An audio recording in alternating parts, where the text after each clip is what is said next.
সংস্কার, এই সংস্কার তো শহীদ রাষ্ট্রপতি জিয়া রহমান প্রথম শুরু করেছেন।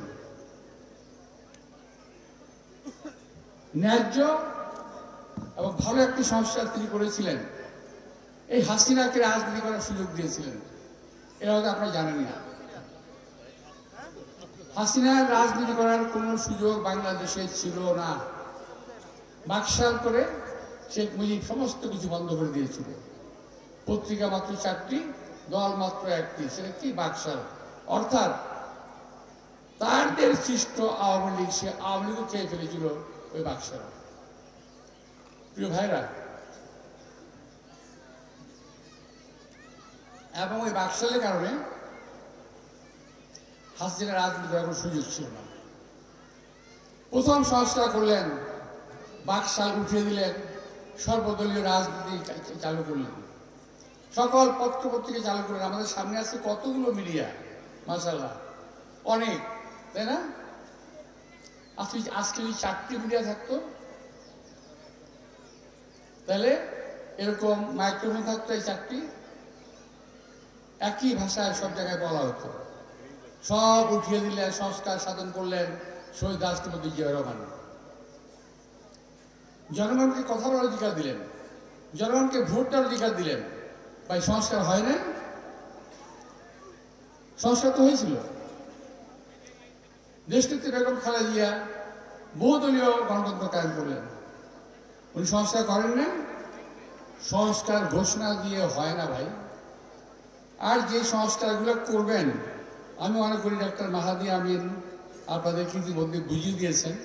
তার থেকে পরিষ্কার বোঝা যাবে যে এই সংস্কার 2023 সালে 22-23-এ সবচেয়ে প্রথম কিন্তু আমাদের নেতা তারেক রহমান সাহেব ঘোষণা দিয়েছিলেন। সেই বিষয়, এই 31 দফা থেকে যা কিছু আছে নিয়ে যদি আপনারা করে ফেলেন ঝটপট, অসুবিধাটা কোথায়? কি এমন নতুন সংস্কার করবেন? হ্যাঁ, যদি নতুন সংস্কার করতে হয়, আমি একটা জিনিস বুঝি, আমারটাকে এখন আমার কথা কি অনেকে আবার একটু রাগ হয়ে যায়, কিন্তু আমার কিছু করার নেই, যা বুঝি তাই বলি। কয়েকদিন আগে দেখলাম সংস্কারের একটা পার্ট বোধহয় বেরিয়েছে, কি এই বাংলাদেশকে 4টি কি বিভাগে নাকি প্রদেশ, 4টি প্রদেশে ভাগ করতে হবে। ভেবে দেখছেন? যার কোনো কাম কাজ নাই, এগুলোতে সংস্কার করে দিচ্ছে। কাম পাইসুনিয়া দেশকে ভাঙে ভাগ করবে, 5টা-6টা ভাগ করবে, প্রভিন্স করবে। হ্যাঁ, কোনো কাম নাই দেশের মানুষের। এমনি ছোট্ট একটা দেশ, জনগণের ভারাক্রান্ত, ওনারা ভাগ করবে এই 4টি প্রদেশে। অর্থাৎ সংস্কারের কি একটা রূপ! এই রূপ যদি সংস্কারের হয়, আমি মনে করি এই দেশের মানুষ এই ধরনের সংস্কার কখনোই কামনা করে না। যেই সংস্কারে বিভক্তির গন্ধ পাওয়া যায়, সেই বিভক্তির সংস্কার কোনোদিন এই দেশের মানুষ পছন্দ করবে না। প্রিয় ভাইরা, বাংলাদেশের মানুষ সবসময় অত্যন্ত সচেতন, আবার অনেক অতিথিপরায়ণ, অনেক মহান বাংলাদেশের মানুষ, অনেক নরম দিলের মানুষ। আবার যখন শক্ত হয় তখন কিন্তু অনেক কঠিন হয়ে যায়। প্রিয় ভাইরা, বিএনপি যখন কথা বলে, আমরা যখন কথা বলি, এই যে সালাম কিছুক্ষণ বক্তৃতা দিল, নির্বাচনের কথা বলল, নির্বাচনের কথা বললেই কিছু লোকের গাত্র ঢাল শুরু হয়ে যায়। কারণ কি জানেন? ওরা বলে কি, ওরা বলে যে নির্বাচন মানেই তো বিএনপি ক্ষমতা আসবে, তো বিএনপি হাতে ক্ষমতা দেওয়া যাবে না। আরে ভাই, বিএনপি হাতে ক্ষমতা দেওয়া যাবে না? আপনি কে? আমি বা ক্ষমতা নেওয়ার কে? আমরা তো কেউ নই। এই দেশের জনগণ নির্ধারণ করবে ক্ষমতায় কে আসবে। ভোটের অধিকারটা দিয়ে দেন না ভাই। আমরা স্পষ্ট ভাষায় বলতে চাই, নির্বাচনের পর যে দল ক্ষমতায় আসুক, এই দেশের স্বাধীনতার সার্বভৌমত্ব টিকে রাখার স্বার্থে আমরা তাকেই সমর্থন দিয়ে কাজ করে যাব। যাদেরকে আমরা ঐক্যবদ্ধ রাখার চেষ্টা করব, আমরা এটাও আশা করব, যদি বিএনপি ক্ষমতা আসে, সকলে মিলে বিএনপি সমর্থন দিয়ে জাতীয় ঐক্যবদ্ধ রাখার চেষ্টা করবেন। ভাইয়েরা, আমি কথা বলতেছিলাম একটা প্রসঙ্গে, কথাটা সাংবাদিক ভাইয়েরা যদি লেখাতে স্পষ্টভাবে লিখবেন বা বলবেন, সেটা হলো কিছু কিছু দল দেখবেন সকালে একরকম কথা বলে, যেমন বলতেছে কিছুদিন আগে বলছে সংস্কারের আগে কোনো নির্বাচন চাই হবে না। আমরা বললাম সংস্কারও হবে, নির্বাচনও হবে। কিছুদিন পর ওনারাই বললেন হ্যাঁ নির্বাচনও হবে, সংস্কারও হবে। আবার গতকাল দেখলাম পত্রিকায় যে বিচারের আগে কোনো রকম হবে না, কি বলে নির্বাচন হবে না। আরে ভাই, কিসের বিচার হবে? যে বিচারটার কথা বলছেন গণহত্যার বিচার, গণহত্যার বিচার তো হতেই হবে। যেই সরকার আসুক, এই সরকার কি আগামী সরকার, গণহত্যার বিচার হতেই হবে। যারা গণহত্যা করেছে, যারা লুট করেছে, যারা ছিনতাই করেছে, এই দেশে মানুষের অধিকার, এই দেশে মানুষের কথা বলার অধিকার, এই দেশে মানুষের সম্পদ লুণ্ঠন করেছে, যারা এই দেশের আমাদের বাচ্চাদেরকে, শিশু বাচ্চাদেরকে গুলি করে হত্যা করেছে, যারা গুলির নির্দেশ দিয়েছে, তারা কেউ যেন বিচারের হাত থেকে রেহাই না পায়। ভাইরা, 2007 সালে আমার নামে, এই আমার স্ত্রী আফরোজা আব্বাসের নামে, আমার পরিবারের অনেক নামে মামলা হয়েছে 2007 সালে। সেই মামলায় আমরা সবাই জেল খেটেছি, পরিবারের সবাই অলমোস্ট। এছাড়া এই মঞ্চে যারা উপস্থিত আছেন এর মধ্যে বেশিরভাগ এখন পর্যন্ত মামলা খাওয়া। সামনে যারা আছেন তাদের মধ্যে বেশিরভাগ মামলা খাওয়া। বিচার হচ্ছে না, বিচার হচ্ছে, শেষও হচ্ছে, রায় হচ্ছে, খালাস আছে। বিচার একটি প্রক্রিয়া যেটা চলমান, চলতে থাকবে। 2007 সালের মামলা আজ পর্যন্ত শেষ হয় নাই। গতকাল দেশনেত্রী বেগম খালেদা জিয়ার কয়েকটা মামলা রায় হয়েছে। গত পরশু আমাদের নেতা তারেক রহমানের কতটা মামলা রায় হয়েছে, মামলা 2007 সালে। ভাই, বিচার রাখাই তো বুঝি নাকি? তাহলে তো নির্বাচন করতে হবে না, হয়তো হবে, আমরা কেউ দেখবো না। এই বিচারও দেখবো না, রায়ও দেখবো না, আর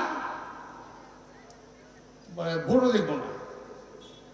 তাই বিচারের কাজ, সংস্কারের কাজ একই সঙ্গে পাশাপাশি চলুক, আর নির্বাচনের যে প্রক্রিয়া, রোডম্যাপ, সেটাও আমাদের সামনে আসুক। আমরা দেশের মানুষ বুঝতে পারুক, বোঝার চেষ্টা করুক যে হ্যাঁ নির্বাচন হচ্ছে। একটি গণতান্ত্রিক দেশ কখনোই নির্বাচন ছাড়া চলতে পারে না। যদি আমরা ছেড়েও দিই, যদি আমরা আজকে বলি যে আমরা নির্বাচন নিয়ে কোনো কথাই বলবো না, কিন্তু এই সরকার বিনা নির্বাচনে বহুদিন থাকতেও পারবে না। ওরা নিজেই থাকতে চাইবে না, এই সরকারই থাকতে চাইবে না, কারণ চুক্তি ওদের কথা আছে, তাই না? তো একটা কথা আছে ভাই, বন্যেরা বনে সুন্দর, শিশুরা মাতৃ করে। রাজনীতিটাই করবে। সুতরাং তাদের হাতে দেশের রাজনীতি ছেড়ে দেওয়া উচিত। এই যে একটা কথা বললাম, এখন আপনারা বলবেন এই যে মির্জা আব্বাস কিংবা বিএনপি তো নির্বাচন চায়, ওদিকে আবার ভারতও তো নির্বাচন চায়, তাই না? দেখেন, ভারত কিন্তু খুব তাড়াতাড়ি বলতেছে খুব শীঘ্র নির্বাচন দেন। আবার এই দেশের লোকও বলছে নির্বাচন দেন, বলছে নির্বাচন দেন। এখানে কিন্তু একটা বিশাল ব্যাপার আছে। ভারত চাচ্ছে এই দেশের নির্বাচন ভারতের স্বার্থে, আমাদের স্বার্থে নয়, এই বাংলাদেশের স্বার্থে নয়। আর আমরা নির্বাচন চাচ্ছি আমাদের স্বার্থে, বাংলাদেশের জনগণের স্বার্থে, বাংলাদেশের জনগণের গণতন্ত্রের স্বার্থে। আর ভারত ভেবে নিয়েছে নির্বাচন দিলে একটা বাংলাদেশে একটা অঘটন ঘটবে, যেন তেন প্রকার একটা সরকার আসবে, আর তারা তাদের লাঠি ঘোরাবে, আমাদের তাদের লাঠি ঘোরাবে। এই কথা ভাবলে হবে না প্রিয় প্রতিবেশী ভাইরা, এই কথা ভাববেন না কোনোদিন। সরকার যেই আসুক, সেই সরকার কখনোই দুর্বল হবে না। এই দেশের সরকার জনগণের সমর্থন নিয়েই এই দেশে টিকে থাকবে। সুতরাং কোন সরকারকে দুর্বল ভাববেন না, যেই আসুক।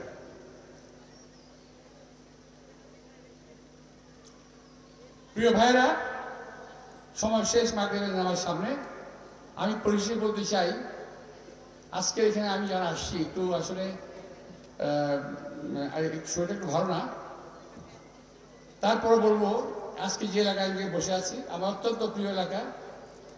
এই এলাকা থেকে, এই মতিঝিল এলাকার, এই যে আপনার মতিঝিল মাজারের সামনের যে রাস্তাটা, এই রাস্তায় দাঁড়িয়ে 1991 সালে সম্ভবত 6 অথবা 7 কিংবা 8 ডিসেম্বর সম্ভবত, আপনার অনেক কাছে ছবি থাকতে পারে, দেশনেত্রী বেগম খালেদা জিয়া যখন বাংলাদেশে পার্লামেন্টারি বোর্ড গঠিত হয় নাই, যখন বিএনপি নমিনেশন বোর্ড গঠিত হয় নাই, তখন দেশনেত্রী বেগম খালেদা জিয়া সারা বাংলাদেশে আমাকে এখান থেকে নির্বাচন করার ঘোষণা দিয়েছিলেন মনোনয়নের।